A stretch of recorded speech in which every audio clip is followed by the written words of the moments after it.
ભાગો કઈ કઈ જગ્યાએ આપણે ઉપયોગી થાય છે એના વિશે શીખીશું। હા, તો હું તમને કહીશ કે આ પેલી વસ્તુ લાવો એમ તો જેનું નામ બોલો એનું ઊભું થઈને લાવવાનું છે। હા ને, ચાલ નવ્યા ઊભી થા, ઊભી થા। વાડકી લાવો, સરસ, બેસી જાઓ। ચાલો નવ્યા ઊભી થઈ અને ત્યાં ગઈ, ચાલીને ગઈ ને તો ચાર પગ પણ ઉપયોગી થયા, પછી હાથથી પકડીને લાવી એટલે હાથ પણ ઉપયોગી થયા। હવે જયશ્રી ઊભી થા, ખંજરી લાવ, ચાલો બેટા, બેટા ખંજરી લાવીને આપવાના, ચાલો બેટા,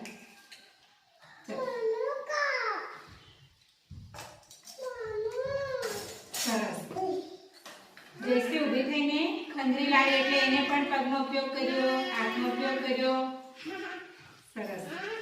પછી રૂહી ઊભી થા, ચાલ ચપ્પલ પહેરીને આવો,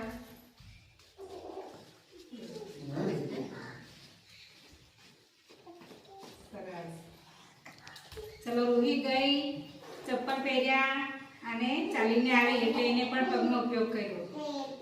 ઉર્વશી ઊભી થઈ, શ્રેયસ ઊભો થા, દડો લાવ, ચાલ,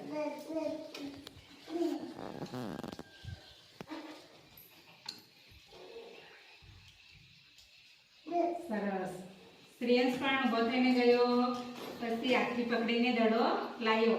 તો આપણા શરીરના અંગો આપણને પગ ચાલવા માટે, પછી હાથ આપણે પકડવા માટે, ખાવા માટે બધી જગ્યાએ ઉપયોગી થાય। પછી આંખ જોવા માટે, કાન સાંભળવા માટે, નાક સૂંઘવા માટે, એમ આપણા શરીર આપણને અલગ અલગ કરવા માટે ઉપયોગી થાય છે। તો તમને ખબર પડી બધાને? સરસ, તાળી પાડો।